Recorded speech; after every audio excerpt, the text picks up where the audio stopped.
how has your relationship with God evolved? Like, have you always been very religious and spiritual? Are you just spiritual? Did it happen later?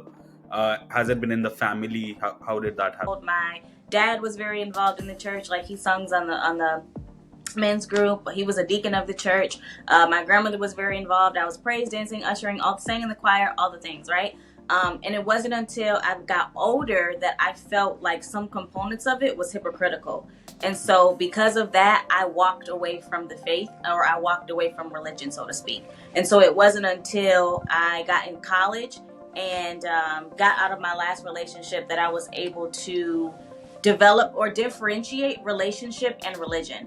And so I always said that, like, I wanted to practice relationship and not practice religion. I definitely echo the same thing. So it's funny because, like, even when I was younger, before I even just like knew how to differentiate the difference, I could tell what religion was, right? And I can tell it by like it was more of like a culture, right? I'm like, okay, I can see the culture, but I could also truly feel like the Christ, like the Lord, like the love, that existed as well. But I knew the two was different though, and so as I got older, so I've really never been a religious person. I've never been a religious person.